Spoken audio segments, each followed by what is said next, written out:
Welcome to the Living the Dream podcast with Curveball. If you believe, you can achieve.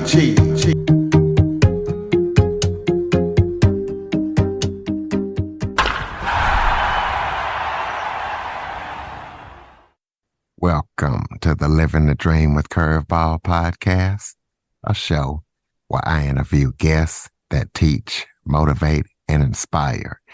Today, I am joined by online fitness trainer John Kimble. John has been through a lot. He has a lot of stories to tell, and he wants to use his experience and stories to help people become better. And he's also going to help you through online fitness be a more healthier person. So, John, thank you so much for joining me today. Thank you, man. Thank you. It's a pleasure. Thank you for having me. Why don't you start off by telling everybody a little bit about yourself? Of course, yeah. John Kimble, born in Simsport, Louisiana. Originally from a good childhood, good home. However, I went down the wrong path, of course, when I started hanging around the wrong friend group.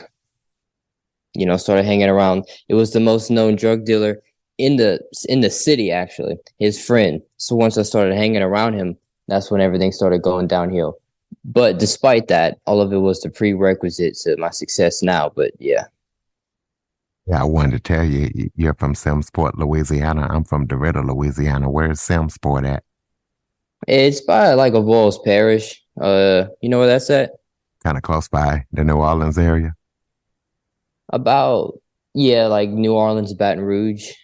About an hour or two away from there, yeah. Yeah, gotcha. Oh, that's cool. I didn't know that. Yeah. So with all that you've been through, what made you get it turned around and what made you want to start doing online fitness? What made you get it turned around? Well, because of course, when I was going down that path and when everybody else saw me create myself into a better being, they started asking me questions about personal development and personal growth and how I constructed that mindset of the 10.0 version of myself and the actions and everything that I partook in. So all I did was help them out. I didn't even know anything about training at the time. So I helped them and I got them right physically, mentally, just helping them out with their problems and started taking on people for free. I have a large client base because of that reason, because I just provided value for so many years. And then over that time span, it kept gathering up. And that's really what made me change. Because, if you've been through some shit and then you want to help people change, it's like the law of polarity. Your greatest downfall will turn into the highest of your successes. Okay, I also saw in your bio that things got so bad that you wanted to take your life. So explain to people where you were in that instance and, how you tried to make that happen. Yeah. I tried to take my life because I saw the pain I was causing to my people. And I just thought it would be better off if I was gone because I was causing everybody's problems. I was committing felonies and misdemeanors. And yeah, one night when I was drinking, this is why I can't drink, because I'll either commit homicide on somebody or try to do it on myself, which I did on that night specifically. I tried to rip my throat out of my neck. I tried to dislocate it. And obviously, it didn't work. So I passed out and then woke up and realized that, like, how actually messed up I was. And then that was one of the times. And then I didn't address that to my parents until later on.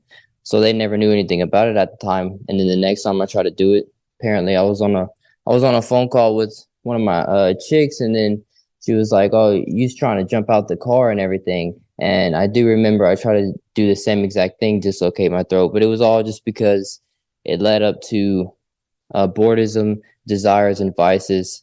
I started using, and every time when I do drink, it gets bad, and I start doing and going down that negative rabbit hole like that. And that's exactly what happened. So what did you actually get arrested for?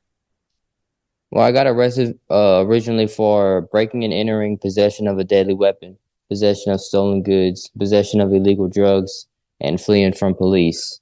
Because it was all coming back to drugs, because I needed drugs for that night and I didn't have the money.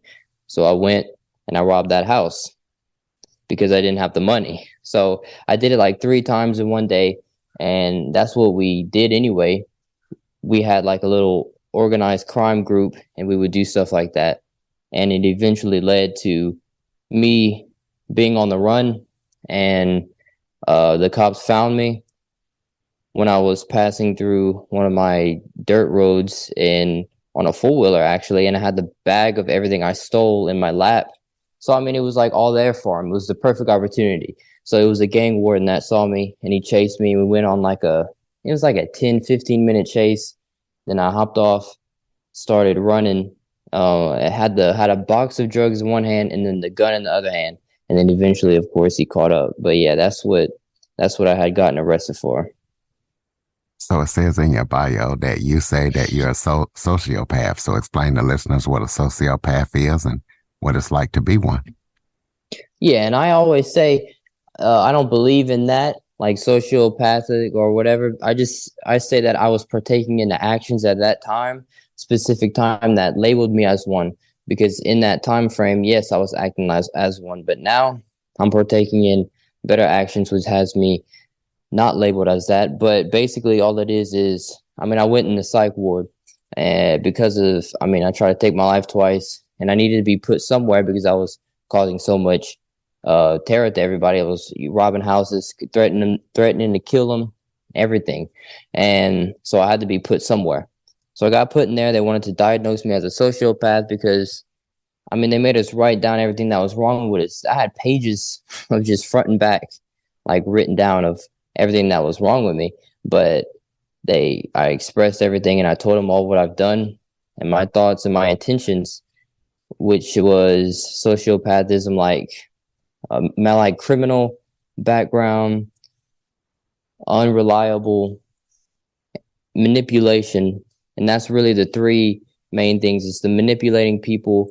And I always had that because even when I was committing all that stuff, my parents, I would see them tear up and cry, and I would actually record them for pleasure later. But that was, like I said, because I was partaking in the acts that was negative. So it led me down that negative mindset, which labeled me as a sociopath. I mean, I used to tell my mom that I didn't care about her feelings when she would be crying in front of me. Of course, me and my mom now have the best relationship ever, but yeah, at that time frame, that's why they wanted to diagnose me as that. And they wanted to send me to rehab because I was massively addicted to alcohol. And they had to shine a light in my face every 5 minutes and look at me through a window and observe me to make sure I wouldn't withdraw or seize out or anything like that. So explain to the listeners your program. Explain to, if I was to get on there and want to take part of your program, what could I expect when I got on and wanted to sign up? Not fucking life-changing results, because that's exactly what worked for me. I was going down the worst. And like I said, the law of polarity, the depth of your downfall will determine the height of your success. So I was going deep down that hole, and I used and constructed these habits, actions, and self-talk to realign me with the best version of myself. And that's what I teach. And I preach it and I live it. That's why I can express it and teach it so good, because I am my program, So basically, everything I use to reconstruct my mind and my character into who I am now, that's what I teach. So you get my app, and I'll give you your macros, your training, and nutrition. And basically, that is like the number one key factor to constructing a better mindset, is working within self. And that's pretty much what I do. That's one of my programs. And then my Elite Life program is, we really zone in and focus on something that you're struggling with, like your vices and addictions that you really want to overcome. Because like they say, it's like therapist is magnification of the problem. We don't really magnify it. We just better you as an individual. And then eventually, you start focusing, going down that greater purpose of bettering yourself. And then which creates habits like discipline, consistency, which leads you to drop the drink and alcohol. Well, tell us about any current or upcoming projects that you're working on that people need to know about. Yeah, well, really, I just show up every day to give 100% of myself to everybody else. Any projects, I just do the same thing like I do every day, just at different levels, and try to do more of it. There's really no projects that I'm working on. Maybe a book. That'll be one of them. But honestly, I just get up each and every day, giving my all to everyone and try to get them life-changing results just as I did myself, because I know how much pain it caused me to go down that path. And I know how good it felt to realign me back to the person that I am now. So every time that I am going negative, I can reconstruct my mind and my character, because I've done it so many times over and over, and I can do it for others as well. But that's pretty much it. I just get up every day and give my all, especially on my Instagram. I post there every single day too. And that's really where I give all my value at. So actually, if you have any contact info, your website, so people can check out your program and see everything that you're up to.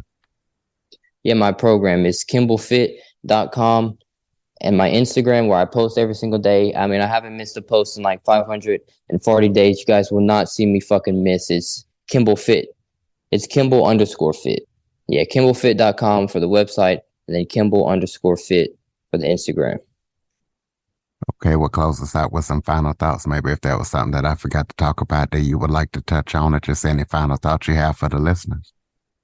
Yeah, man, like I said, just bringing your best self every single day, 1% better every day, then we will consistently eventually lead up to a very big accomplishment at the end of the year. Because if you show up each and every day, and instead of worrying about your problems, if you went out and saw someone else's problems and helped them with theirs, you would in return get just as much value. Because what we most wish to receive within ourselves is what's most needed to be externally given onto others. And that's all what I preach, because that's all what I do. If I'm struggling with something, I'm gonna go help somebody else out with their problem. And that's what I've done in this program, is help people out with their problems.